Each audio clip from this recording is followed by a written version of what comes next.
Isso é legal.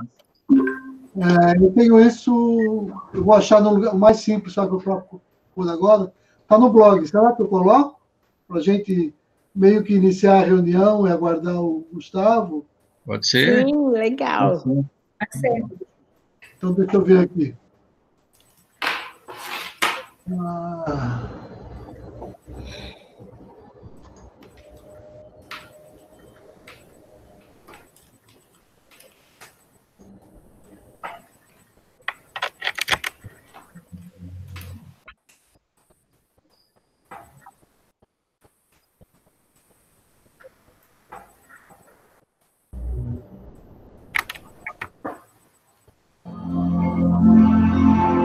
Asoshianamva Sushastua Pragnavadamicha Brachase Gatasuna Somicha Nanushoshanti Panditaha Utastua Katila Vidam Vashime Samupastitam Anariustam Aswagyam Agirtikaramajuna Galibya Masmaya Maha Aka Naita Yupa Padiate Kishudram Hidran Yubalyam Tyakto Tishita Parantapa Sarvam Guhyatimam Uvaha Srine Paramam Vacha Ishitozi Midritamiti Tato Vakshya Mitrihitam Swaram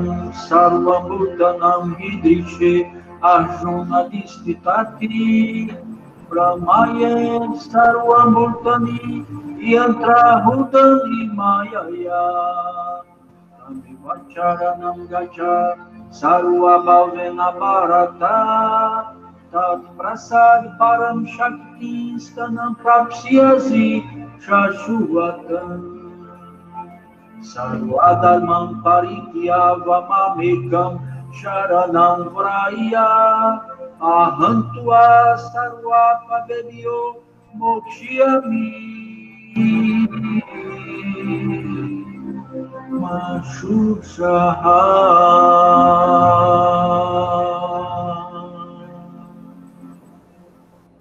Tu te afliges, ó Arjuna, por aqueles que não me merecem.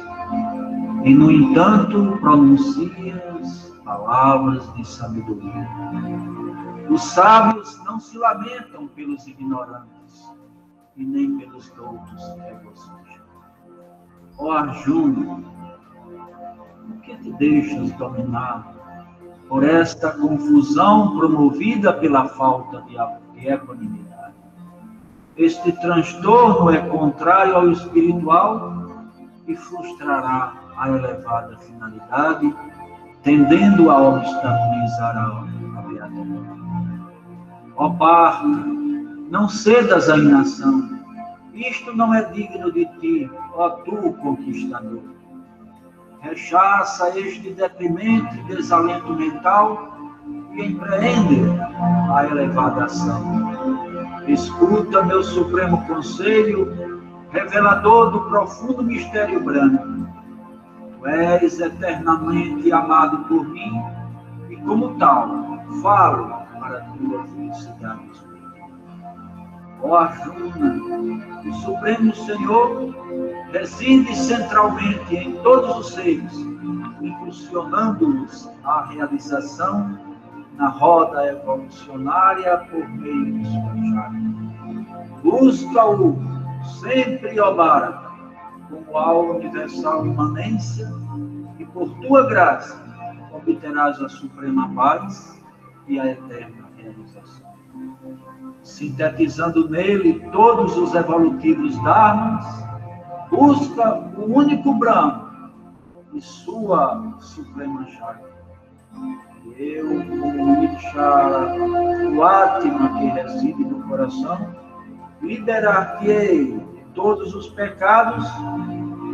Não sucumbas, ó Arjuna, pela tristeza.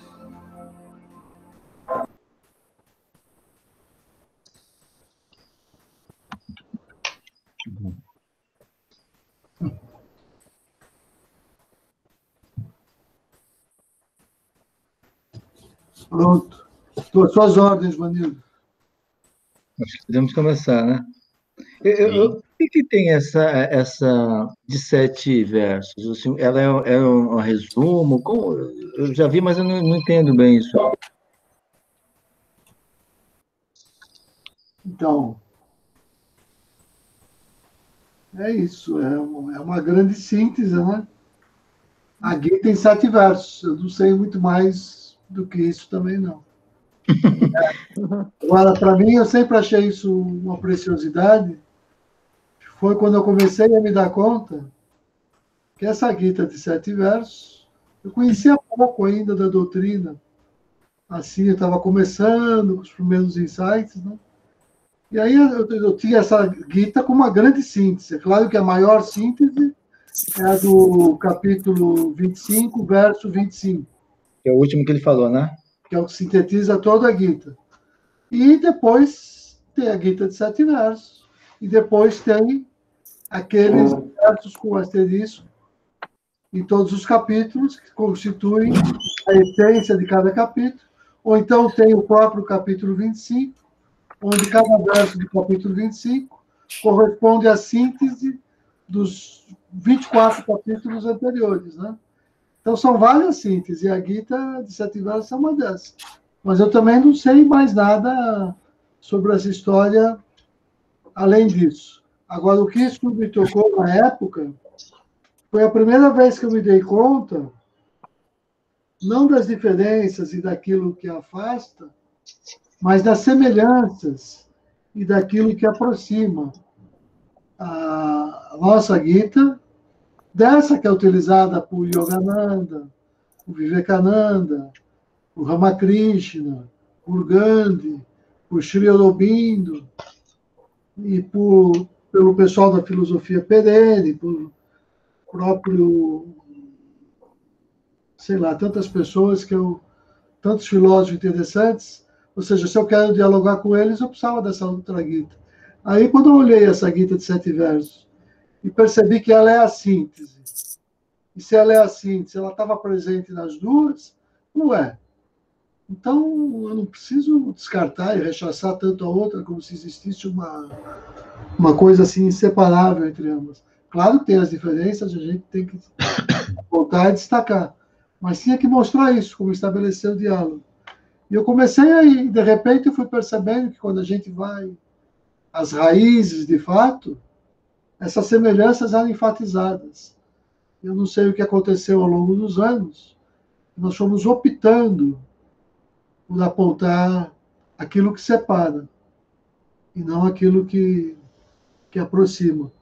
Porque a primeira edição da Gita em sânscrito, de 1917, ela já traz aquela tabela comparativa. Eu disse que eu esqueço muito, né? E foi tão intensa a minha semana. Eu comentei no encontro passado sobre a tabela. Eu compartilhei essa tabela? Compartilhou. Então, pronto, a gente já sabe do que a gente está falando. Então, que tem esse estudo que correlaciona, e aí eu percebi que não era aqueles 7 versos que mostravam que existia uma possibilidade de fazer uma outra interpretação, um outro estudo, mas eram bem uns 637 versos, se não me engano, 640, que são absolutamente equivalentes no sânscrito, não na tradução, porque depende do tradutor. O sânscrito, né? E os que variam um pouco, é isso. Tem esses versos do hino a Durga, que não aparece na outra Gita, né? Mas estão no Mahabharata, no momento exatamente anterior à Gita. Então é como se eu recorte para aquilo que eu chamo de Gita. Eu peguei um pouco antes do Mahabharata, que é o nosso caso, aí inclui o hino a Durga. E a outra fez o recorte um pouquinho depois, que não aparece dentro do Mahabharata, no texto original, não tem um livro com esse título, Bhagavad Gita, assim. Não, o episódio foi acontecendo, isso faz parte, até tem o livro Bhagavad Gita, mas essa transição, ela é meio embaçada, assim. Eu posso pegar um verso para cá, 3 versos para lá, assim quando eu faço o recorte. Até porque varia um pouco as recensões, ou seja, aqueles manuscritos onde o texto chegou até nós, né? Então, se eu pego, depende do texto lá de Calcutá, ou eu pego a edição de uma outra região da Índia, assim, essas versões do Mahabharata que é conhecido, não a versão desconhecida. Então é isso. Queria falar isso. Então, alguém ia falar alguma coisa? Então, para hoje, tem essa ideia, assim, eu podia comentar ainda. Eu ainda estou procrastinando, acho que é a palavra, de começar a leitura da Gita. Né? Aqui, eu estou prontinho, o capítulo 1 aberto, mas eu não sei se a gente ainda devia conversar um pouquinho do contexto, ou seja, dessa arrumação da Gita, que são essas 4 sessões de 6 capítulos, cada uma delas, né? Como isso dialoga com o outro texto, ou mais ainda, se nós conhecermos o contexto da Gita dentro do Mahabharata, já que a gente, quando fala na revelação do Shuddharma, a gente fala em 1915, quando alguns textos chegaram até nós, né? Mas essa não é a revelação do Shuddharma, isso é tornar público. A revelação do Shuddharma é o Mahabharata, é a Bhagavad Gita. O Shuddharma é aquilo que Krishna expressa no seu diálogo com Arjuna na Bhagavad Gita. É a revelação do Krishna Dharma, a gente pode até chamar. Ou seja, do puro Dharma, que ele veio reformar como avatar, aquele que desce para recuperar, resgatar o eterno Dharma, que ele vai mostrar a pureza do Dharma, o Shuddha Dharma. Então, aquilo foi manifestado ali no Mahabharata. Então, desceu, o conceito foi materializado nesse planeta naquela ocasião. Mas não foi plenamente vivido assim por ninguém. Até, para mim, o meu entendimento, até a chegada do Mestre Jesus. Então, se o Krishna trouxe essa lei e enfrentou os leões para que isso se instaurasse como um texto sagrado e fosse gradualmente, superficialmente apreendido, no outro lado do mundo, né, com a experiência de Jesus, isso foi vivido na sua plenitude. Ainda que ele também não transmitisse isso para os discípulos, porque eles não pareciam maduros para isso. Por isso ele diz, né? Vocês são crianças. Vocês não podem ainda compreender a arte e a ciência da meditação revelada na Bhagavad Gita. Então, para vocês, eu dou papinha de nenê. Como ele dá uma bronca quando ele convida os discípulos para meditar, e todos caem num sono profundo. Eles adormecem. Né? Então, e está tudo certo. Tem um trabalho de 2000 anos, eu acho que de preparação, para que aí, de fato, o Shuddharma possa se manifestar nesse entendimento para passar, de fato, a ser vivido. É assim que eu... Então, o Mahabharata, para mim, a gente fala no Avatar Arasya, né? Tratado sobre os avatares, tudo mais, tantos outros textos importantes da instituição. Eu, assim, não vejo um texto maior para falar sobre o que é um avatar do que o Mahabharata, já que ali tem toda a trajetória épica do Senhor Krishna, todos os dilemas que ele viveu, éticos, morais, políticos, espirituais, e inclusive a sua mensagem. ou seja, é um texto completo, com toda a atuação do Avatar. Tudo que compete ao Avatar, que foi personificado em Krishna, é tudo manifestado e tudo tratado no Mahabharata, item por item. Inclusive os 5 Purusharthas. A gente fala na nossa instituição, né? Que as tradições antigas conhecem 4, né? Artha, Dharma, Kama e Moksha, e a nossa fala também no Brahma Prapti, ou seja, Brahma Samipya, a aproximação assintótica ao sagrado, a Brahman. Então, o Mahabharata é muito importante. Quando eu leio a Bhagavad Gita, se eu perco esse contexto, tá bom, também assim pode ser útil. Uma pessoa da dimensão de Gandhi se deu o direito de ler a Gita como um texto independente do Mahabharata. Porque para ele era muito complicado imaginar que esse texto tivesse surgido no contexto de uma guerra. Então, guerra é uma metáfora do que se passa dentro de nós. No Dharma Kshetra. Dharma Kshetra, né? O campo de batalha do Dharma, na consciência. É a leitura do Krishna. Mas Sri Aurobindo, Tilak e muitos outros, inclusive o Shuddha-dharma, não precisam prescindir da condição mais radical, que é considerar que o momento mais crítico, mais agudo da história da humanidade é esse, onde a dor de Arjuna é tão grande que o momento que ele se abre, que ele se desarma completamente, não é dentro de um templo religioso, é no campo de batalha. Quando, então, o Senhor ensina para essa humanidade, ensina aquilo que eles não quiseram aprender pelos lábios do amor, e terão que aprender pelos lábios da dor, ou seja, pela via não diplomática, da diplomacia, das boas relações, mas da guerra. Eles provocaram isso. Então, é nesse momento crucial que a Arjuna entra em crise que o Senhor Krishna apresenta a mensagem de paz e amor da Bhagavad Gita. Então, eu não preciso dizer que não faz parte.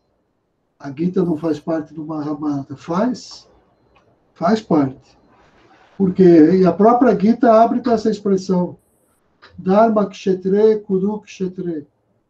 Quer dizer, no campo da consciência, no campo do Dharma. Né? Kuru Kshetre. No campo dos Kurus, no campo de batalha, no campo da ação humana. Porque Kuru é tanto patronímico para designar o nome de família, do clã, dos Kauravas, os Pandavas, ou Pandavas, Kauravas. Também vem do verbo kr, que já é da palavra karma, o verbo fazer, e que no imperativo se diz kuru. É ali onde a ação é imperativa, que é exatamente o planeta Terra, onde sabedoria significa maestria sobre as ações, yoga significa maestria sobre as ações. Então, não é um conhecimento teórico, um conhecimento histérico. Vocês falam em Jnana ou Vijnana, existe uma confusão dos termos, mas a gente está falando, aí eu já posso entrar na interpretação desse próprio movimento cético que nós somos convidados a realizar quando a gente reflete sobre a estrutura da nossa Bhagavad Gita. Né? Quer dizer, o que é essa ação completa que me leva à sabedoria? Essa ação perfeita, o ato em si, o ato iógico. O que eu digo que é um ato iógico? Né? O que é essa coisa perfeita? Você começa, tá lá, olha, Se eu pegar na página onde está o sumário da nossa Gita, né? Você tem lá. Depois a gente pode falar sobre o Sankhya Kanda. Aliás, o título melhor seria Shuddha Sankhya Kanda. Porque quando eu falo Sankhya, eu posso estar me referindo ao entendimento corrente do mundo de Sankhya, está mais para Kevala Sankhya e para Shuddha Sankhya. Mas não tem problema, tá certo. É o Sankhya Kanda. Então, como é que começa o processo para nós? Aqui, ó. Primeiro, eu conheço. Esse conhecimento desperta em mim um certo desejo, uma vontade de me afinar com esse conhecimento. Ou seja, aí vem o Bhakti Shakta. Ou seja, dentro do Sankhya Kanda, desculpa, tem o Jnana Shakta, ou seja, a sessão sobre o conhecimento. O conhecimento que me motiva, o que faz com que surja em mim o desejo, a vontade de me alinhar com esse conhecimento que eu estou adquirindo. Então, é o Bhakti Shakta que eu vou estudar. É o segundo componente do ato divino e perfeito. Eu conheço, o conhecimento mexe na esfera da minha vontade, do meu desejo, e essa vontade, esse desejo, me leva ao terceiro Shakta, que é a praxis no mundo e a ação. Então, eu realizei a primeira metade da ação, que é a via de Sankhya, o Shuddha Sankhya. Eu aprendi, eu alinhei a minha vontade e eu cheguei a agir. Aí começa a acontecer o grande mistério do yoga, do Shuddha Dharma, como a gente entende. Quando eu busco a ação com maestria na vida, começa a surgir uma coisa interessante. Essa ação, ela começa a fazer um sentido e tem alguma coisa por trás dela que eu percebo que esse fluxo funcionou e isso então desperta em mim um desejo em aperfeiçoar ainda mais esse processo. Então, a ação aumenta a minha devoção. Quando eu vou a uma ação com esforço, com vontade de perfeição, essa ação renova a minha fé, renova a minha devoção, renova a minha conexão, a força de vontade para seguir adiante. E quando eu, então, tenho isso renovado, aí você percebe lá no Yoga Shaktam agora, que é a parte da síntese, que o processo é invertido. Olha, eu vim de Jnana, Bhakti, Karma, no Sankhya Kanda. Agora, depois que eu vou para o Yoga Shaktam, tratei do que é o Atma, tratei do que é a matéria, percebe que o capítulo 22 é Karma Dharma Gita. Ou seja, é essa ação já realizada com esse sentimento yógico, que desperta em mim essa vontade, esse desejo de me aprofundar, que é Bhakti Dharma Gita, e essa devoção, então, me leva ao conhecimento superior, que é o Jnana Dharma Gita, que é o capítulo 24. Aí eu realizei o ciclo sextuplo da ação divina e perfeita, que é o que é tratado no capítulo 25, que é sobre o yoga, sobre a ação sintética, que tem esses 6 pés. Começo lá na análise, Sankhya, e caminho para a síntese do yoga. Então, esse é o projeto da... Eu não sei nem porque eu comecei a falar disso. Às vezes eu me perco um pouco, vou pedir que vocês me ajudem. Eu não lembro o que a gente tinha programado para hoje. Eu estava falando do contexto do Mahabharata ainda, né? E do porquê, falando das outras Gitas. O contexto da guerra, por que era importante compreender isso, né? porque é exatamente a esse movimento sextuplo que Arjuna é convidado pelo Senhor Krishna a se envolver, que é se desenrolar dos capítulos. Até que lá no final do texto, Arjuna vai dizer: pronto, entendi. Aí a Gita termina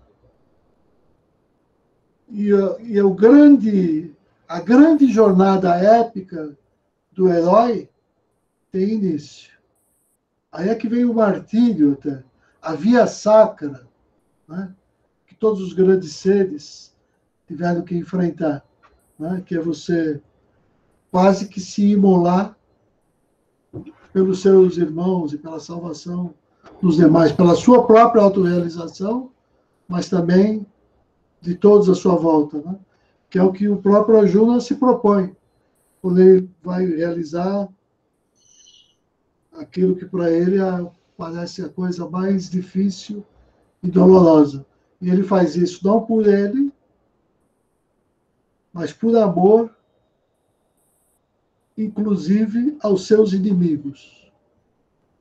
É isso que legitima o ambiente de guerra no Mahabharata. É o amor do guerreiro Arjuna, o herói Arjuna, pelos seus inimigos. Esse amor é que faz com que a sua ação ritualística se dê ao mesmo tempo nos dois campos, onde um é metáfora do outro. O campo da dialética do concreto, da praxis aqui do mundo, do nosso mundo, o campo dos gurus, o campo de batalha, e o campo da consciência, que é onde o Senhor Krishna está fazendo a transmissão de coração a coração daquela iniciação que representa a descida a esse planeta da semente do Shuddha Dharma, que é implantada em Arjuna, no coração de Arjuna, que é o primeiro ouvinte do Shuddha Dharma. Quem revela o Senhor Krishna, quem primeiro ouve é Arjuna, em sânscrito, ou Arjuna, no português, o Arjun, em Hindi, como os indianos gostam de falar. Então, o Shuddha Dharma é infundido em Arjuna, chegou a esse planeta. Mas ele não vai viver o Shuddha Dharma com perfeição, nem o próprio Arjuna. Por isso que eu comentei no encontro passado, tem esse livro, Anugita, onde o Krishna repreende Arjuna, dizendo que ele não viveu o Shuddha Dharma em sua totalidade, que aquilo ia ser um longo aprendizado para a história desse planeta. Se começou ali, naquela ocasião. Ele não foi o único a ouvir esse discurso. Nós temos que lembrar que o Mahabharata vem dentro de uma tradição indiana, onde uma narrativa acontece dentro de outra narrativa, né? Então, eu tenho a narrativa maior do Mahabharata. Então, está acontecendo ali que, num certo episódio do Mahabharata, dentro do Palácio Real, o rei cego Dhritarashtra, inconformado com as consequências das suas próprias más ações e preocupado com o destino dos seus filhos na guerra que ele provocou, em crise e desesperado, recebe a visita do sábio Vyasa, que é o seu tio-avô, é o seu parente, e é o grande autor do Mahabharata, ele que concebeu nos planos acássicos, quando esse evento aconteceu, e deu para isso a forma de um grande poema. Então, ele vai ao palácio para dizer isso para o rei. Você vai assistir as consequências dos seus atos. Esteja preparado para isso. que essa é a tua experiência dentro do processo de entender a Gita. Mas ele não tem essa coragem. Então ele diz, eu não tenho coragem de assistir com os meus próprios olhos, mas eu gostaria de ter consciência do que está acontecendo no campo de batalha. Como é que eu posso? Como é que eu posso... Aí o sábio, o Rishi Vyasa, diz, eu vou conceder a visão divina ao seu serviçal, o semi-escravo, Sanjaya, porque é esse escravo que vai dar a você, rei cego, o duplo sentido, espiritual e físico, o sentido e as consequências das suas ações. Então, eu vou dar a visão para Sanjaya. E Sanjaya, então, vai poder acessar em tempo real o que está se passando no campo de batalha. Então, no palácio, dentro da narrativa do Mahabharata, quando o Sanjaya toma a palavra, começa uma narrativa dentro de outra narrativa. Eu tenho o primeiro frame, que é o do Mahabharata, e o segundo frame, que é a da Bhagavad Gita, e ao longo do Mahabharata, às vezes tem o terceiro, quarto nível de história. Você está contando uma história, a história está sendo contada por alguém que conta uma outra história, que vai contar uma outra história, e às vezes você tem que voltar 3, 4 níveis para chegar na história principal. Aqui no caso da Gita, é o segundo nível. É Sanjaya que passa a ser o narrador da história. Então, Sanjaya, por que eu estou dizendo isso? Porque Sanjaya é, então, depois de Arjuna, aquela pessoa que tem acesso ao discurso da Bhagavad Gita. Não da mesma maneira, porque no caso de Arjuna, foi uma iniciação Shuddha que ele recebeu, do Shuddha Dharma, onde ele deixa de agir como uma pessoa ligada ao Vadasrama Dharma, né? Ligada ao antigo sistema de castas e tudo mais, e entende ali na sua totalidade, não digo totalidade, é exagerado, o Shuddha Dharma. Sanjaya está ouvindo esse diálogo, meio que intuído. Então, ele é outra pessoa que ouve a Bhagavad Gita. E o outro ouvido, por incrível que pareça, é o próprio rei cego. Então, são esses personagens, os privilegiados personagens, que primeiro nesse planeta tiveram acesso ao discurso do Shuddha Dharma.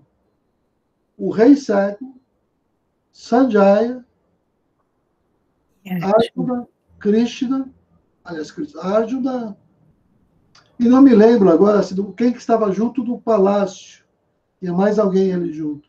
Então, são esses personagens que primeiro ouviram.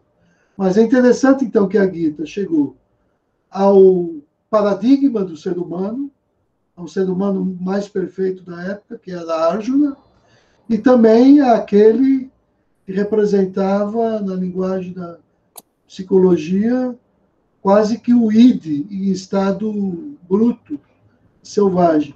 Aquilo que era egocentrismo puro, que era o rei cego. Então, esse é o contexto, em linhas assim muito gerais, da Bhagavad Gita no Gita. Aliás, da Bhagavad Gita no Mahabharata. Então, nossa, mãe do céu, eu falei tanto, a gente não começou a ler. Eu queria passar a palavra, para ver se alguém quer comentar alguma coisa. Depois eu queria discutir esse sumário e a gente iniciar, então, a leitura da Gita. A não ser que alguém tenha um plano diferente e a gente aqui reveja tudo isso. Eu tinha uma certa curiosidade, porque aqui eu só não conheço ainda a Ana Marcelina de Oliveira. Então, eu também não sei de onde ela vem, como ela está ouvindo tudo isso. Eu queria saber se foi muito estranho tudo isso que eu falei, se esse entendimento está muito distante do seu próprio entendimento sobre essa matéria, né? E depois a gente ouve os colegas e a gente pode avançar. Então, boa noite novamente, né? Eu sou amiga da Neia, nós conhecemos no mestrado. Eu tenho uma formação em yoga, né? E sou praticante de yoga. E eu gosto muito, né, de tudo que se relaciona à filosofia e à mitologia hindu. E eu já queria começar, né, a me aprofundar um pouco mais, ler um pouco mais desses textos. E aí eu tive o convite da Neia, né, para começar com esse estudo com vocês. E vamos lá, né, vamos aprofundar um pouco mais. Eu não acho totalmente estranho, né, mas também não é totalmente normal, né? E eu acho que aos poucos a gente vai compreendendo, né, e também sentindo, né, o que realmente isso significa e percebendo o que isso toca na gente, né? Muito verdadeiro. Agradeço o seu depoimento. Obrigada. Depois eu tenho um comentário para fazer, inclusive, que eu acho que pode ajudar um pouquinho. Mas eu não sei se alguém mais gostaria de fazer algum comentário. Está tranquilo? Tranquilo. Então, eu vou aproveitar para falar essa palavrinha para a Ana Marcelina, porque mesmo que essa dificuldade, se ela não surgisse agora, em algum momento ela surgiria. Porque existe uma tensão muito suave, mas ainda existe, entre o modo como se entende o yoga da Bhagavad Gita e o yoga que codifica aquilo que a gente chama de yoga. São os Yoga Sutras de Patanjali, né? Então, os Yoga Sutras de Patanjali, eu não vou aqui discutir com você, havia a óctupla, o Ashtanga, né? Não preciso falar dos yamas, até chegar no Samadhi. Mas, onde é que está a diferença? Que já no mal entendimento, quando essa passagem é mal lida, ela pode gerar afastamento. Assim como tem afastamento entre as duas Gitas que eu mencionei, tem afastamento também entre os estudiosos da Gita sobre esse olhar, que é um pouco o caso do Shuddha-dharma, e os praticantes de Hatha Yoga. Existe um afastamento. E isso se explica. Por exemplo, se eu fizer um pranayama com você, que é um exercício de respiração incrível, saudável, que tem uma série de qualidades que a medicina comprova, depois esse é um olhar que é válido. Mas o Shuddha-dharma traz também um olhar um pouco diferente, fundado na palavra de Krishna, que eu vou explicar. Tem um artigo, já que você quer aprofundar e conhecer esse olhar, eu recomendo, que é o Shuddha Pranayama de Sri Janardana, né? Que faz uma leitura do pranayama que vai ser chocante para você. Mas é melhor chocar logo de cara, porque pronto, está feita a iniciação, vamos dizer assim, para esse novo universo, que é o modo como ele trata do pranayama. E a fundamentação para fazer esse tratamento, às vezes é um pouco equivocado o entendimento dentro da própria instituição. Porque eu vi muita gente se afastar do entendimento do que seja Patanjali, os Yoga Sutras, que é uma obra-prima, uma obra sagrada, né? Imagina, falar de Patanjali é falar de um sábio, uma coisa fenomenal. Acontece que, em todas as Gitas, não importa a forma eufemística que eu queira traduzir isso para minimizar o efeito, acontece que Krishna fala na Gita um pouco como Jesus falou quando entrou nos templos com os fariseus, inclusive, né? Então, e quando Krishna fala para Arjuna, que Arjuna está lá todo choramingão, todo acabrunhado, todo... E ele vai dizer, olha, você ainda não entendeu nada do que é yoga, nem as escrituras sagradas. Eu vou revelar para você o antigo e ancestral yoga que se perdeu. Então, eu vou trazer de volta alguma coisa que transcende tudo aquilo que já existe, escrito em qualquer lugar, sobre yoga. Como isso está dito textualmente na Gita, é como se a revelação da Gita ela mesma se constituísse como uma forma de yoga superior. E tudo aquilo que pudesse desafiar essa autoridade da Gita ficasse em segundo plano, já que na Gita é o próprio Senhor Krishna, entre aspas, quem fala, porque na verdade quem fala é o autor Vyasa, trazendo do plano acásico as palavras do Senhor Krishna. Mas se eu entendo que a Gita é a palavra de Krishna, ela tem uma autoridade maior do que a palavra de um estudioso, que é um compilador, né? Que ele fez um apanhado geral de todas as correntes de yoga que existia e codificou nos Yoga Sutras de Patanjali. Então, e aí vem a outra diferença muito importante para a gente entender essa hierarquia de texto. O texto espiritual pode ser um sutra, Yoga Sutra, ou pode ser uma Gita, Bhagavad Gita. O que eu quero dizer? Quando eu digo sutra, eu estou criando uma norma, eu estou criando um sistema, eu estou codificando um caminho inflexível, onde quase eu digo, é assim e não é assado. Eu estou certo e quem disser diferente não faz parte dessa escola. Eu tenho um sistema, o sistema é esse, foi codificado. Agora, a Gita é a sistemática, ela é um poema, ela sugere.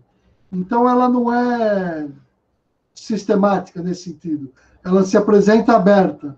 Então, por ela ser aberta, é como se ela buscasse conciliar todas as correntes existentes, todas as tendências religiosas, todas as escolas, todas as filosofias, Mimamsa, Vaisheshika, dos budistas e tudo mais. A Gita tenta conciliar tudo porque ela faz um elogio da espiritualidade presente em tudo. Agora, quando eu normatizo em uma escola, que é muito bonito pedagogicamente, eu também fecho questão. É assim. A outra escola diz, não, é assado. E aí eu crio as diferentes escolas, ou as diferentes religiões, que passam a ter opiniões mais ou menos fechadas, umas contra as outras. E, em função desse entendimento, dentro do Shuddha Dharma, não é estranho você ver membros mais antigos, ou muitos artigos, onde as pessoas criticam e desqualificam quem pratica Hatha Yoga, o que é um absurdo cometido por membros, entre aspas, de grande autoridade também na instituição. Porque o Shuddha Dharma, nesse entendimento do Senhor Krishna, está mais próximo da fala de Gandhi. Enquanto galhos, as religiões são muitas, mas enquanto tronco, a espiritualidade, essa religião, é uma só. Todas essas folhas, tudo isso faz parte de uma mesma verdade.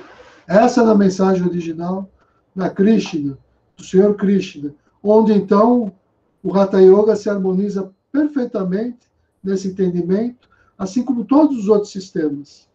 Mas se eu me afasto um pouquinho e me torno um pouco mais dogmático, automaticamente eu passo a ter uma visão de competição e achando que isso ameaça o meu entendimento, então eu rejeito aquilo que me ameaça.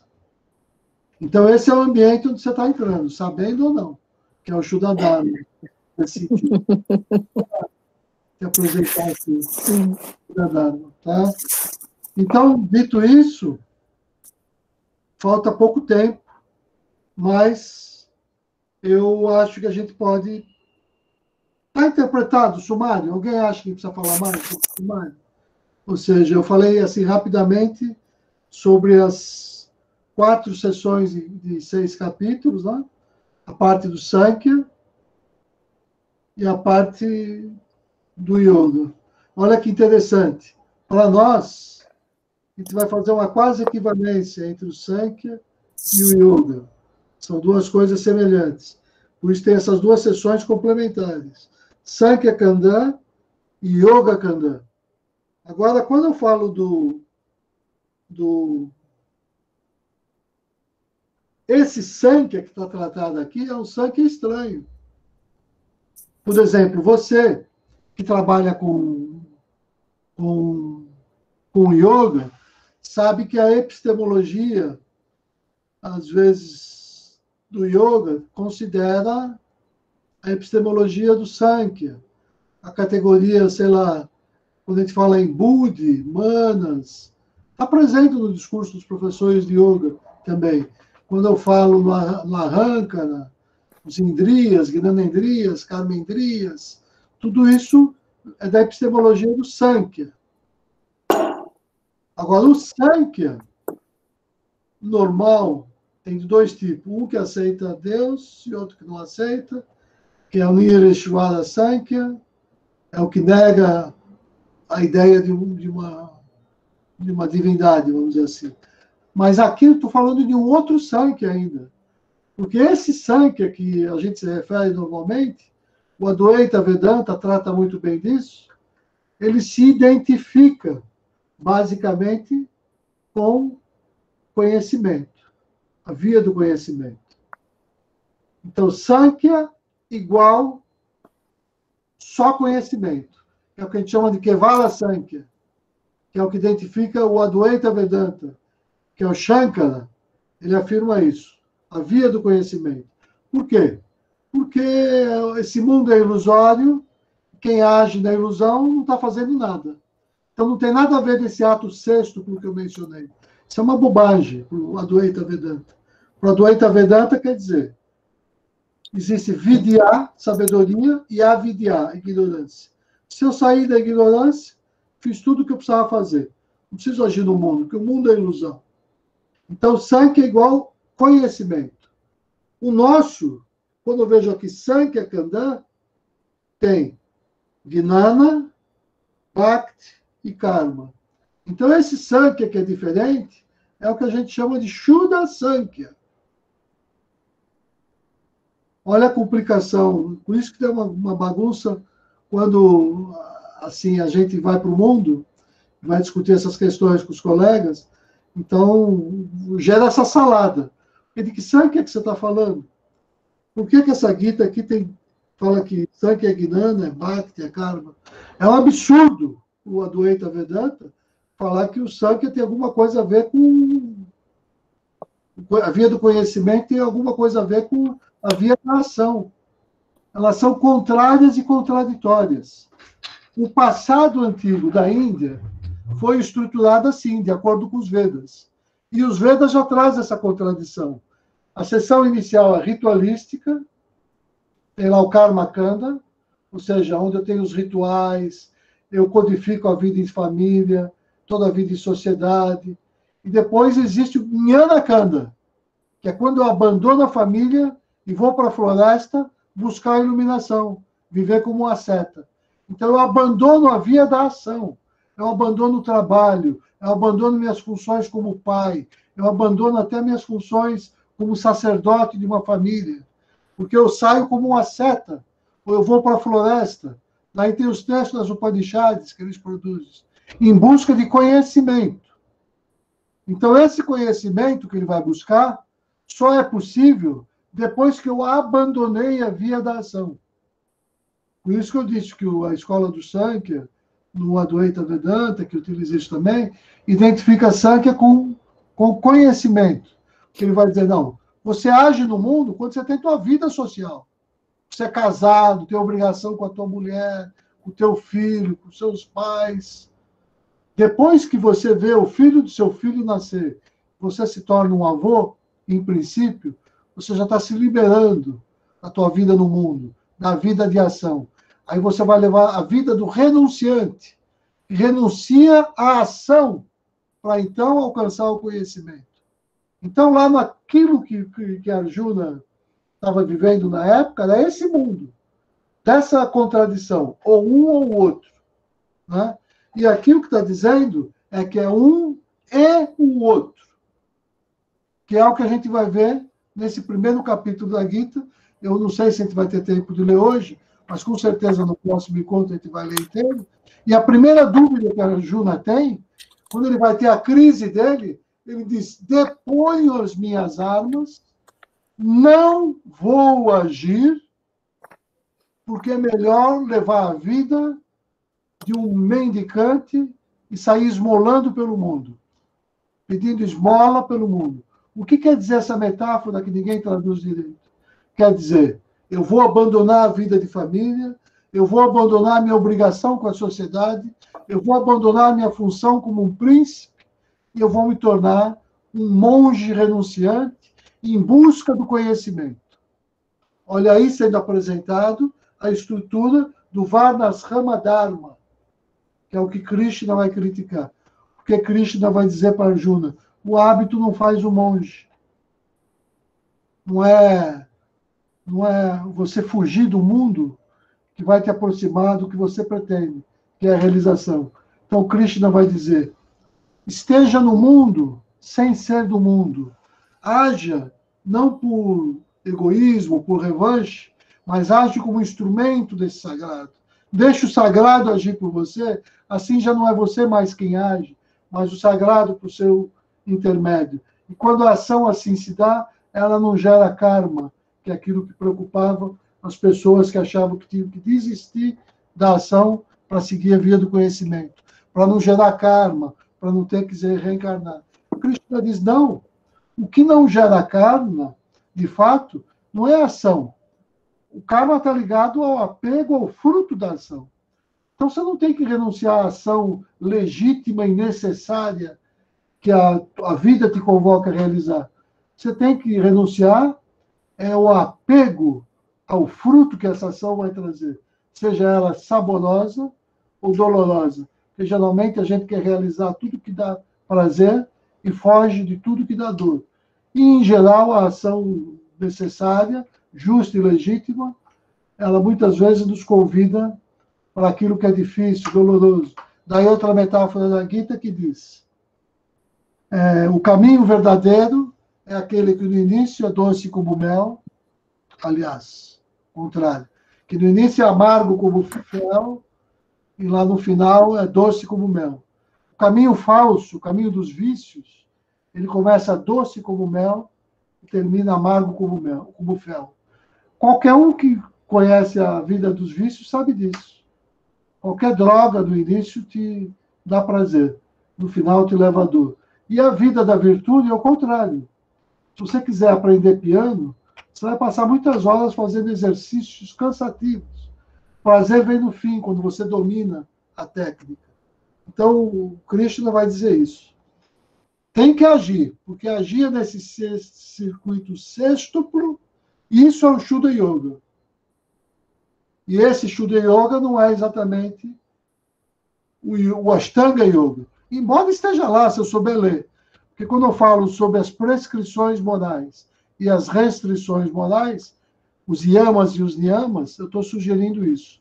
Quando eu penso que o pranayama, prana é o alento vital, então quando eu respiro o alento vital, eu me conecto com o estado presente, isso é mindfulness, isso é atenção plena. Né? Então, quando eu realizo pratyahara, que é a inversão do funcionamento do ser, e a interiorização que o Hatha Yoga propõe, eu estou realizando aquilo que na nossa disciplina se chama Atmapara, inversão do funcionamento de Gunapara para Atmapara, que é a metáfora da tartaruga da Gita. Você recolhe os seus membros para dentro do casco, do mesmo jeito nós recolhemos os nossos sentidos. Isso é pratyahara. Né? Quando eu vou para a concentração, é dharaná, Também tem esse tratado lá na Gita, e igualmente para falar da meditação. Então, é claro que isso é próximo, dependendo da leitura que eu faço. Mas tem que ficar claro isso, que o yoga da Gita é como se ele fosse lançar luz sobre todos os yogas. E é aí que vem a divergência com as outras escolas. Porque é isso que é o Shuddha Dharma. O Shuddha Dharma é o Shuddha Yoga revelado por Krishna. Esse é o Shuddha Dharma. E aí que ele se diferencia Shuddha Yoga nesse sentido, de resgatar a pureza do Dharma. Né? Então, acho que dito isso, eu não consegui começar a ler o capítulo, peço desculpas. Eu não sei com vocês, porque já são 9 horas, talvez vocês quisessem falar umas palavras finais, e a gente inicia, prometo dessa vez, no próximo encontro, a leitura do capítulo da Gita. Mas primeiro parar a palavra para cada um falar um pouquinho, ou até propor como é que tem que ser feito. Mas eu acho que isso precisava ser feito porque a gente tem que ser iniciado a um certo modo de ver o texto para ele fazer sentido quando a gente for a esse texto. Senão a leitura da gente fica fora do contexto. Então, é para provocar mesmo, para chacoalhar. Porque é isso que o Shuddha Dharma faz, né? É isso que são as iniciações também, né? As provações, igualmente, do caminho, né? Da via do herói, da via de Arjuna, né? Rubens, eu acho que está tudo certo. Acho que foi bom, muito bom a sua fala. Acho que enriquece e, de fato, nos inicia nesse caminho. Só um adendo quando você perguntou se estava estranho. Para mim é tudo estranho. Eu sou estranho, você é estranho, o Vanildo é estranho. Entendeu? Então está tudo certo, entendeu?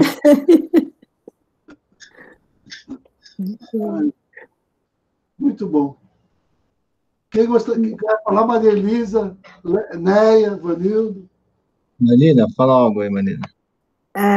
Eu queria dizer uma coisa, Rubens, eu fiquei muito feliz de ouvir o seu olhar sobre a revelação da Shuddha Dharma, porque sempre me incomodou muito ver a questão da cronologia, né? Que a Shuddha Dharma foi revelada em 1900 e alguma coisa, mas a gente sente isso, ela é muito, muito antes disso, ela tem muito mais que 100 anos, né? E encheu meu coração ouvir você afirmar como você afirmou, foi muito bom.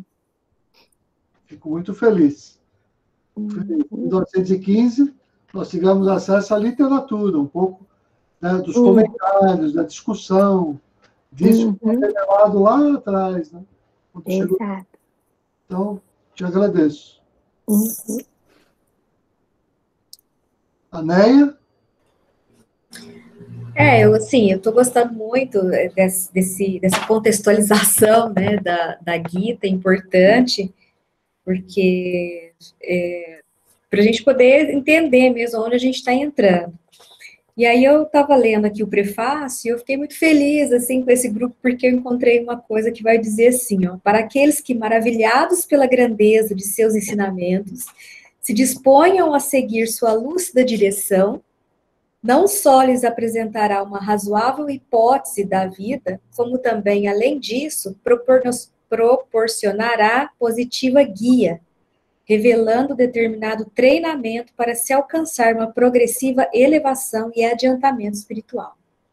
Então, eu fico muito contente, assim, que isso seria, assim, um dos primeiros passos, né, pelo menos para mim, vamos pensar assim, vocês já estão anciões aí, né, já estão há muitos anos aí na estrada e tal, né, dessa propositura desse estudo, nos guiar justamente para essa elevação espiritual, que é o que a gente está precisando neste momento, assim, né, de poder ter uma visão mais elevada das coisas, né, e poder se distanciar um pouco como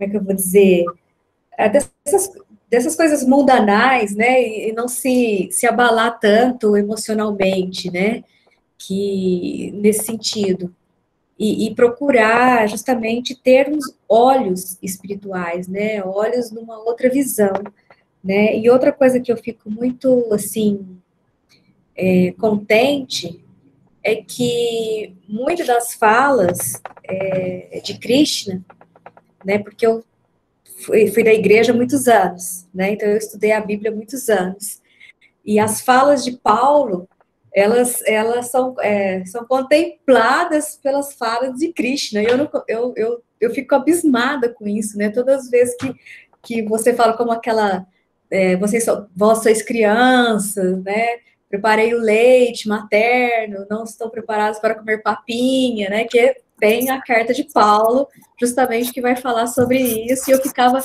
sempre pensando nessas coisas, então, gente, o que Paulo quer dizer com isso, né, que comida espiritual é essa, né, que banquete espiritual é esse, que a gente não consegue adentrar, né, que a gente não consegue degustar, não é? Então, assim, eu fico muito contente de ser admitida nessa sala, né, vamos dizer assim, desse pré-primário aqui, né, para uma evolução espiritual, e eu acho que, assim, que você tem conduzido de forma grandiosa, pelo menos para mim, né, que eu sou um pouco, assim, muito metódica, eu gosto de entender, assim, quem inventou a roda primeiro, para depois a roda, para depois o quadrado e tal, para poder chegar, né, o Fana me conhece, ele sabe como é que é, então, assim, para mim tá no caminho certo, acho que é isso mesmo. E eu, assim, até sugeriria, não sei se vai ficar um pouco cansativo, dentro dessa linha de pensamento, né, já que você trabalhou aí o prefácio, o sumário, né, e nos sugeriu a ler os prefácios, eu estou achando muito interessante, assim, a gente também poderia fazer, não iniciar no primeiro capítulo, né, mas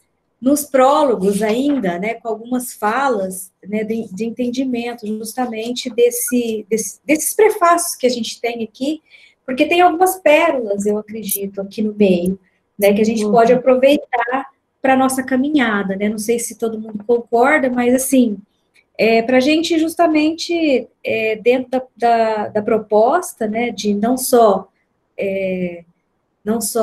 estudar, né, não só Gnana aí, né, mas também um pouco de aprofundamento nessa própria contextualização do texto, saber quem escreveu, que nem ele vai falar aqui depois onde estão as escrituras, enfim, mas para que a gente possa se familiarizar e a posteriori a gente poder também ter, como a sugestão do Vanildo, né, ter um embasamento, né, um arcabouço teórico aí para saber o que exatamente a gente está falando, né, saber com bastante mais propriedade, né, seria isso a minha sugestão, mas assim, dentro do seu caminhar, mas um pouquinho mais lento, né, para a gente poder adentrar lá já com um conhecimento mais, né, assim, a minha opinião. Agora eu sei que o Fanão, o Vanildo, são pessoas que, né, já entendem aí bastante aí, mas eu não sei, assim, as outras pessoas, é isso. Assim, ó, são 115 páginas que você está sugerindo. Então, a gente tem que fazer de repente, as pessoas lerem um pouco nessas 2 semanas, e aqui a gente fazer um resumo, talvez, final. Eu sugeriria, dessas 115 páginas, tem um texto que vale por todos. Subramaniananda. Com certeza. Né? Então, se a gente lesse esse texto, eu acho que o Vanildo já leu várias vezes, de repente a gente podia gastar o próximo encontro, ou até fazer dessa vez o encontro semanal, só para discutir esse texto, e daqui a 15 dias entrar, então, de fato, na leitura séria mesmo da Gita com esse olhar. A introdução de Subramania é a introdução do primeiro mestre do Shuddha Dharma, e é o olhar dele sobre a Gita, né? Então, eu tenho a impressão que o Fanan e o Vanildo já leram algumas vezes, eu também já li. Sempre é bom reler esse texto. E para a gente dar conta depois de 26 capítulos, lembrando que é quinzenal, vai ser um trabalho de 2 anos. Nossa. Só uma questão, Rubens. Ana, você tem essa nossa guita que nós estamos falando, só para a gente contextualizar? Você tem essa nossa guita? Sim, eu peguei digital, né? Eu não tenho ainda física, não, mas eu peguei a digital, tá? E a introdução? você deu a introdução, né, Rubens? Você mandou para a gente a introdução? Não, eu mandei esse texto digitalizado. Isso. Tá tudo lá. Esse livro todo, né? O guita todo está digitalizado. Isso. E a introdução está aqui. Está aqui na página 35. Tá. Ok. Não, a minha preocupação é que se você tivesse o material para poder acompanhar. Leia a Dona Neia, só para lembrar aqui. Uhum. Tem uma outra edição que pode variar uma página ou duas dessa mesma guita. Mas eu acho que a digitalizada é essa edição que está na página 35. Não tenho certeza. Então, se vocês quiserem, pode ser muita coisa também, eu não sei. Eu acho que a sua sugestão é boa, Rubens. Se a gente fazer essa da página 35 aí. Numa semana extra. Pode ser. Então, seria a semana que vem. Sim. Uhum. Semana que vem ou o próximo encontro é 15 dias? Então, é isso que o Fernando está dizendo. Tá. Então faz uma semana extra só para tratar do Subramânia. Mas nós vamos ter que ler. Chamado oral. Tem que estar lido para a gente poder, então, discutir já com um pouco mais de tranquilidade. A gente faz daqui a uma semana. Vai ter que ser corrido também, não vai dar para ver tudo. Sim. Então, esse texto só mereceria 2 meses de estudo. Pelo menos. Uhum. Mas a gente pode dar uma passadinha que já dá uma situada. E depois a gente pode voltar a esse texto sempre que sentir vontade. Eu volto a ele, acho que a primeira vez que eu li, não sei nem quantos anos faz, mas cada vez que a gente lê, tem uma coisa nova ali ainda para observar. É um texto muito importante. Esse O Vanildo, aqui nessa versão digital, começa na 37. Então, vai variar um pouquinho as páginas, mas eu já localizei aqui. Olha que era outra edição. Outra edição mesmo. Isso. Ok. O Rubens, o que eu queria assim, falar um pouquinho para a gente, aqui com a gente, é o seguinte. Eu tenho uma preocupação, minha particular, obviamente, nós temos que ter uma capacidade intelectual de pegar essa parte teórica, legal. Mas a parte prática, para mim, ela é muito importante, assim, ela é muito... E eu sinto que a Gita é uma coisa atemporal. Ela aconteceu, sei lá quando, exatamente, etc e tal. A gente tomou conhecimento dela há 100 anos, há 102 anos atrás, se não me engano, né? E o que acontece? Eu queria extrair dela, de alguma forma, que você nos colocasse, como eu posso utilizá-la no meu dia a dia, em todas as minhas atividades. Ela ser um farol especificamente para isso, entendeu? Assim, eu não sei se eu estou me expressando de uma forma que as pessoas... Absolutamente verdadeira. É óbvio, né? Que enquanto eu não estiver vivendo aquele verso, a gente sempre se refere, quando eu faço essa conexão com o coração, e a partir daí para o mundo, cada um tem na sua disciplina como ir se acercando disso. E a Gita é um manual para isso. Eu cheguei até a mencionar aqui outra vez, aqueles 4 pontos que a gente considera, antes de tomar qualquer decisão que a vida me apresenta, nas mínimas ações. Eu sempre sou convidado a me posicionar. E por aqui,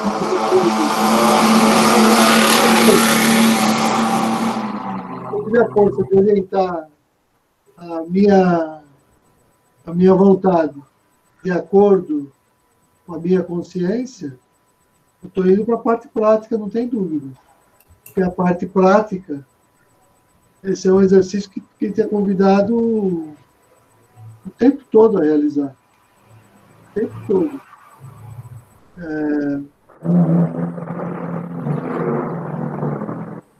Tem tantas formas de falar disso, e aqui o horário correndo muito, eu tenho medo de iniciar um outro, né? Mas isso é o mais importante. A Gita, se a Gita for teoria, melhor jogar fora. Melhor jogar fora. Tem que lembrar que a Gita foi o que fez Gandhi libertar a Índia do domínio do Império Inglês. Quando Gandhi cunhou a expressão Satyagraha, ele cunhou por inspiração, porque ele vivia a Gita. E não é que ele vivia a Gita, é porque ele identificava na Gita a vida espiritual que despertou no Atma, no coração. É o que a gente sempre diz, nosso mestre dizia, Antaryami, né, o ser interior, o Atma. Como eu sei que é ele que está se manifestando, como eu percebo se antes de agir, eu segui esse processo de olhar os 3 pés que nós aprendemos na nossa disciplina. Né? Primeira coisa, que é aquilo que é mais caro para você. Bhavana. Se Bhavana for só um conceito, pode jogar no lixo também. Eu não acho que Bhavana seja conceito. Conceito é pouco. Você tem que fazer com que aquilo se torne um sentimento. Um sentimento que você está vivendo, que anima a tua vida. E esse sentimento é que te leva à ação. Então, quando você age, e a partir daí você vai à ação karma, com esse entendimento, aliás, que tipo de ação? É um artigo que eu falei a Ana Marcelina no início. Quer saber como agir de acordo com o Shuddha Dharma? Vê o Shuddha Pranayama. Porque o Shuddha Pranayama quer dizer o seguinte, só quer dizer isso, Shuddha Pranayama. Já que é para falar da prática, quer dizer assim, ó, a respiração mesmo é respirar amor e expirar amor. É inspirar a unidade e integração na multiplicidade. Isso que é respirar. Você se conectar com o universo. Como é que eu respiro assim? Como é que eu respiro assim? A gente treina na prática da saúde. Está a essência lá, na prática da saúde, da própria Gita. Tem um verso lá que ensina a gente a se aproximar da Gita. Quando você pega um copinho com água, você diz Om, Hansa Soham, Yogi Swarim, Vim, Swaha. Om, Yogi Swarim. Né? A senhora do yoga, saudações à senhora do yoga. Durga, Senhora Devi, está mencionada aqui. A senhora do yoga. Hamsa, Soham, Shuddha Pranayama. Hansa, quer dizer, o Shuddha Pranayama proposto. Nossa, que me sumiu o nome dele. Do artigo. De quem que é o artigo, meu Deus? Acabei de falar agora. Janardana. Janardana. É Janardana, né? Agora me deu um branco. Então, esse Shuddha Pranayama, basicamente, é o entender o seguinte, ó. É o entender a metáfora da meditação. É o entender o que eu chamo de Dhyana Mantra. Qual é o Dhyana Mantra? Que é também o Shuddha Pranayama. É isso aqui, ó. Quando eu percebo que a minha respiração é uma onomatopeia desse som Hamsa, que significa o cisne do ser, que é o ser unificado, que é o espírito, e que significa ainda, se eu quebrar Hansa, quer dizer, eu sou Sa, ele. Ou seja, quando eu estou aqui comigo, igual você, Vanildo, está.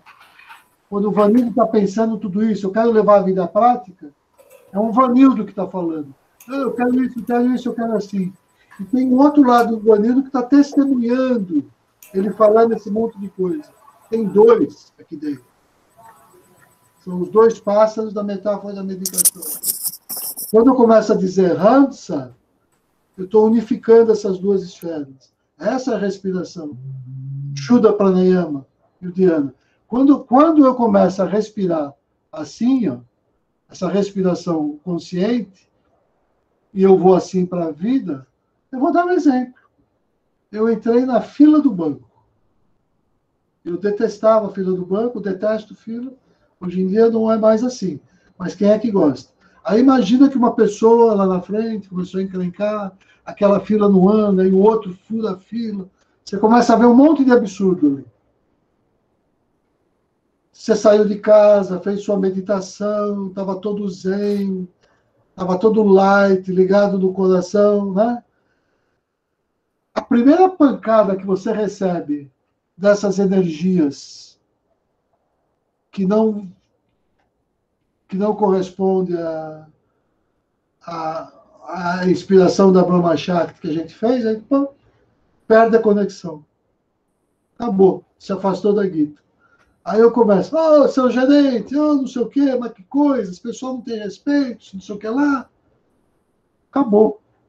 Se quer entender como praticar a Gita, nessa hora, que é o que o Krishna está dizendo para o Arjuna, vou lembrar da prática da saúde primeiro, que é para ajudar. Aí eu faço Om, Hamsa Soham, Yogi Swanim, Rim, suave. Aí eu lembro. Olha só, é Hansa. Outra coisa, tem os dois nadis. Tem os dois nadis. É Hansa. Então aqui, ó, é bem aqui que os dois nadis, no Ajna Chakra, que os dois nadis, se encontram aqui no Ajna Chakra. Quando eu digo Hamsa, eu estou entendendo isso, que é aqui que eu vou visualizar o chakra do coração. Eu estou entendendo o fluxo da Kundalini. Quando eu penso em isso tudo, falo, opa, deixa eu entrar nessa conexão. Deixa eu falar o Bhavana de novo. A gente tem aquela coisa lá do Francisco, Bhavana Namah. Você vê uma coisa errada, você vai, Bhavana Namah. Quer dizer, opa, deixa eu me prevenir e voltar. Não, tem que compreender. Está tudo no fluxo do processo. Não vou sair do eixo. Respiro. Hamsa, Hamsa, Hamsa. Quando eu estou com esse alento, isso é um Shuddha Pranayama. Puraka, Kumbhaka e Rechaka. Aportuguesando. Não vou falar no sânscrito, porque eu nem lembro mais. Não falo essas palavras. Mas a inspiração, a retenção e a exalação. Aqui, no caso, a retenção é 0. É só 1, 0, 1. Inspiro, 1. E exalo, 1. Não precisa reter. Você inspirou e reter. Hamsa. Essa respiração. É um japamala. Sem o japamala. Porque eu estou repetindo o mantra. Que é o mantra que me conecta com o coração. Bem aqui, ó. Nesse ponto. Onde os dois nadis, né, de Ida e Pingala, se encontram, que é no Ajna Chakra. Quando eu estou com isso em mente, aí eu estou na fila e eu não vou agir como impulsivamente eu queria. Aí eu me mantive na disciplina. Quando eu chego em casa, você não vai se jogar no sofá, ligar a televisão, tirar a camisa, quebra a disciplina. Você vai ver se o teu ambiente está harmonizado, se a tua casa ela é mais sagrada do que um templo. É assim que você faz. Aí quando você vai dormir, você vai passar em pensamento se você fez a tua disciplina o melhor que você pôde, como é que vai ser o teu dia seguinte. Aí você reza para dormir, reza pelos seus, pensa no seu filho, nos seus pais, não sei o quê, e pede para dormir em paz, como Dom Benjamin ensinou. Meu grande mestre, Srivajana, me ensinou a dormir. Quando você for dormir, fecha os olhos assim, ó, e faz como se você estivesse se entregando para um grande oceano, que você está lá boiando assim, ó, num grande oceano cósmico, que é Deus, e dorme. Do Benjamin me ensinou. Aí você acorda. Quando você acorda de manhã, tem uma pequena disciplina que você tem que fazer, tem que cumprir. Cumpra aquela disciplina, vê os teus propósitos por dia, o que você vai viver, já imagina onde você vai cair, problema que você vai ter, como é que você vai enfrentar aquela dificuldade com energia. Arruma, aí vai ter a preguiça, vai acordar, o café, a louça, não sei o quê, são os desafios. Vou arrumar a cama, deixa assim mesmo. Cada vez que eu esquecer que yoga é maestria sobre as ações, que Deus se manifesta na harmonia das formas.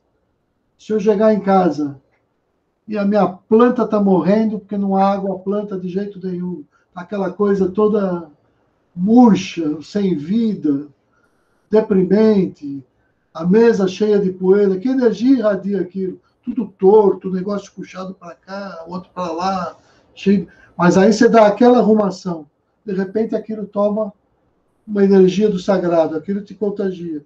Você leva aquilo para você. Aí aquilo faz parte de você. O ambiente que você entrar, a tua presença naquele ambiente, você já irradia um pouco daquela atmosfera e os outros vão se adequando com aquilo. Aí você está na mesma linha. Você pode achar que você nem precisa pensar no Gita, esquece dessa altura. Pode, que nem te brincou da outra vez, pode jogar no lixo. Só que é só um papel escrito, do que está escrito com fogo no teu coração. Né? Se você acendeu e está mantendo acesa essa chama, esquece o resto. Aqui é só um exemplo disso. Isso é viver a prática. Então, o mantra, para mim, o meu mantra pessoal é esse. A gente tem o seu. É aquele que lhe fala mais caro, tem uma experiência. Às vezes você tem uma ligação, sei lá, com o Mitradeva. Então, você vai sentir aquela conexão na hora e você faz o mantra. A Divina Mãe, a Narayana, não importa, depende de cada um. Mas foi feita a conexão, o desafio é manter essa conexão. Né? E eu só mantenho isso quando eu sou coerente e corajoso. Precisa coragem para você não cair. E ninguém cai nas coisas grandes. Você cai nas beiradas, nas coisinhas. Eu sei onde eu caí muito. Muito, não foi pouco, mas muito. Para falar de um jeito assim que parece exagerado, acho que eu posso falar. Acho que era gula mesmo. Vamos dizer, acabei de comer, estou satisfeito. Para que eu vou abrir uma barra de chocolate? Para quê? Se eu sei que eu estou acima do peso, que a taxa de açúcar pode estar nos... Ah, mas só um pedacinho. E vai ficar nesse... A hora que você comer um pedacinho, você já dá aquela amolecida. Já se parrama, já. Metade da tua disciplina já foi embora. Você já se afastou do caminho. Não é que é errado comer chocolate. Se eu não tivesse esse vício, você faz como todo mundo, que é moderado. Comer um pedacinho está normal. Mas se você é aquele que põe o chocolate e já dá aquela... e vai a barra inteira, porque você não vai parar até acabar o último pedaço, que é igual a qualquer vício, não tem a menor diferença. Né? A garrafa vai esvaziar, igualzinho esvazia a barra de chocolate. Né? Para dar um exemplo. Nessas horas, sem perceber, eu estou negando a disciplina. Agora, se disser isso, passa a ser radical. E pensar isso também é pensar com amor, o que é verdade. Quando você sente a verdade, você tem que... Se você for convocado, se você vê uma injustiça, se Deus te revela uma injustiça, se os seus olhos viram uma injustiça, é porque Deus espera que você atue. Você vai ter coragem de agir. Ah, estou vendo aquilo, mas cada um que cuida da sua vida, eu tenho tanta coisa para fazer, né? Tenho que correr, estou atrasado para aquilo, para aquilo. Depende. Quando Deus te consegue um recorte privilegiado da realidade, sem enxergar uma tal coisa, ele está te propondo o seguinte ensinamento. Ó, não existe nenhum guru de carne e osso que se aproxime em santidade e divindade do guru vida. A vida é o maior guru. E quando eu entro em sintonia com a vida, a divina providência é que toma conta da vida. E se eu ajo de acordo com o sagrado, o mundo reage sobre mim dentro dessa lógica onde eu só sou conduzido pelo sagrado. Agora, se eu me afasto desse estado quase que de nirvana e me entrego ao profano do samsara, aí o meu guru vão ser as forças azúlicas. Né? Liga a televisão, compre isso, você precisa daquilo, né? Teu carro está velho, vá na churrascaria, não sei o quê. Você vai estar sujeito a gente que não está pensando no teu bem, mas ela precisa que você consuma alguma coisa por interesse dela, não o seu. Aí você caiu vítima do outro processo, do outro lado. Mas se eu estou em sintonia com a verdade da vida, por exemplo, que nem hoje para cá, eu estava preocupado, mas aí uma voz falou no meu ouvido. Né? Porque o meu dia foi tão desgastante que eu não aguentei. Deu 5:30 da tarde e eu fui parar no sofá e dormi. Eu estava completamente esgotado. Falei, nossa, mãe do céu, nem me lembrava da reunião de hoje, nem lembro o que eu falei, não tenho a menor ideia do que eu tenho que fazer hoje. O que eu sei é que eu deveria estar pronto lá para o segundo encontro daquele grupo tão importante, mas eu me preparei nesses 15 dias, não é que eu negligenciei, porque tudo é a mesma coisa, eu estou tratando da Gita. Aí a voz disse, meu Deus, o que eu faço? Eu não dei conta de tudo. Aí a voz como se dizia, você ainda não aprendeu? Você não precisa fazer nada, você só precisa se entregar. Porque se o que você viveu é verdadeiro, o mundo reage sobre você, as pessoas que vão estar no grupo reagem e vão te estimulando, e a reunião acontece. Do jeito que você nem imagina, porque não tem que ser do seu jeito. Isso é egoísmo. Vai ser assim porque eu programei que é assim. Não, isso aqui é uma reunião do sagrado. Se a gente forma uma egrégora, quem conduz essa reunião são os seres que se manifestam aqui e sabem o que é melhor para cada um de nós, no estágio que a gente está. Às vezes falam, não, porque eu quero agora conhecer essa parte da Gita. A gente quer nada. O que a gente quer? Né? Quando a gente está nesse movimento que entrou nesse espaço e o sagrado se manifesta, como eu sei que está se manifestando, porque nós já compomos uma egrégora. Aqui já é uma egrégora poderosa de força. Então, quando a gente confia nessa Shakti que está manifestada aqui, ela conduz o trabalho. É a Shakti que conduz o trabalho. Então, quando eu saio para a rua confiando na Shakti, nas suas expressões, a Brahma Shakti é o que eu tenho, quando eu respiro, que eu falei do Ramsa, é Brahma Shakti.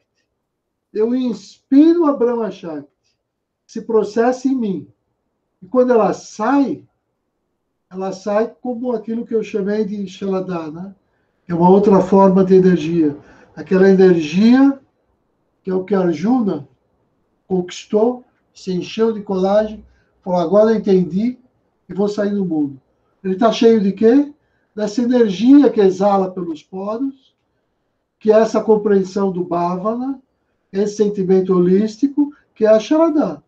Então, fazer o Shuddha Pranayama do artigo do mestre está resumido nessa palavrinha Ramsa. O artigo inteirinho de Janardana eu resumo nessa palavra. Ramsa. Não precisa mais nada. Se eu entender essa palavra, eu entendi aquele artigo inteiro. Inteiro. Ramsa. Quando eu digo Ramsa, eu digo em cada respiração, inspiro Brahmachari e exalo amor divino, Bhavana, que é a Shalada. Amor do coração, saindo. Se eu vou assim para a fila do banco, cada vez que o pensamento vai se distrair, você volta para o seu foco, você está começando a entender o que é a Bhagavad Gita. Assim como a gente está fazendo esse esforço. Essa que é a via da praxis, né? Então, a gente já sabe disso, Você fez uma fala sobre Bhavana. Bhavana é a gente estar no mundo nesse transe, inspirando Brahma Shakti e expirando Shrada. Inspiro paz, expiro amor. O tempo todo. Se eu estou só nisso, Ramsai, conectando as duas vozes, mente e coração, fazendo a unificação. Se eu estou nesse processo, eu faço aquilo que Arjuna conseguiu na Gita, que é, nesse diálogo do ser, as duas vozes, fazer a unificação entre o meu eu material, que a gente chama mais ligado à racionalidade, ao concreto, com esse outro eu que é sentimento, que é ligado ao metafísico, ao espírito, aos valores do espírito, que é o amor, por exemplo, sentimentos superiores, do sagrado coração, para não confundir com as paixões inferiores, né? que vem do lugar do profano, do coração corrompido. E como é que eu cuido disso? Disciplina da mente. A gente falou da alimentação, né? Mas é a disciplina da... O que é a disciplina da mente? Como é que eu faço isso? Existe um modo de eu evitar, pelos 5 sentidos, que é o pratyahara, que a Ana Marcelina conhece bem, né? A gente se alimenta pelos 5 sentidos. Os vícios vêm pelo tato, vêm pela audição, vêm pelo paladar, vêm pelo olfato, vêm pelos olhos. Quando eu olho para alguma coisa, eu olho sacralizando ou profanando aquilo que é o objeto da minha contemplação estética. Eu olho com respeito ou eu olho com um olhar doente, de luxúria, por exemplo. Aí viver a espiritualidade da Gita, na prática, é a gente seguir por esse caminho meio complicado. Mas, desculpa, a gente se alongou tanto do tempo. Estou preocupado, Vanildo. Eu acho que... Deixo para vocês uma última palavra, quem quiser falar, para a gente encerrar. Fernando, encerra aí, se for o caso, Fernando.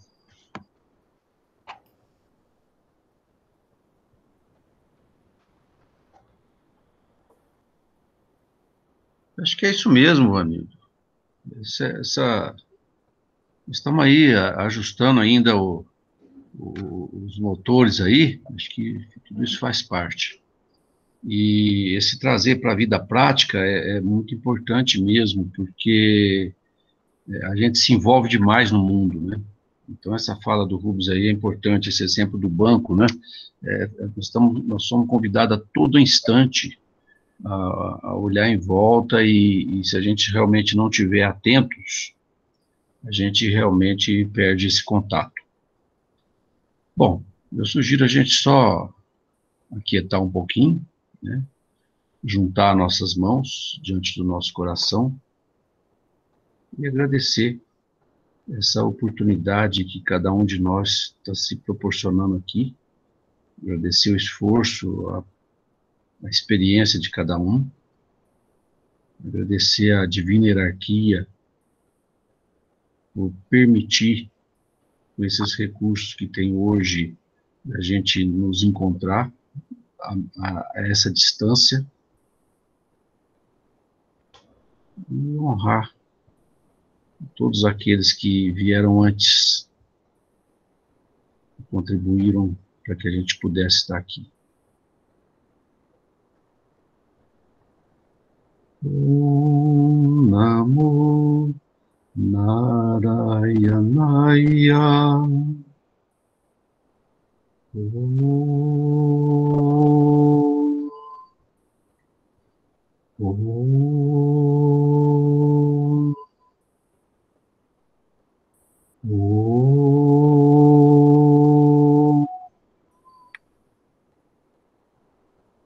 Namastê. Namastê. Namastê. Então, na próxima semana, excepcionalmente, nós nos vemos de novo, né?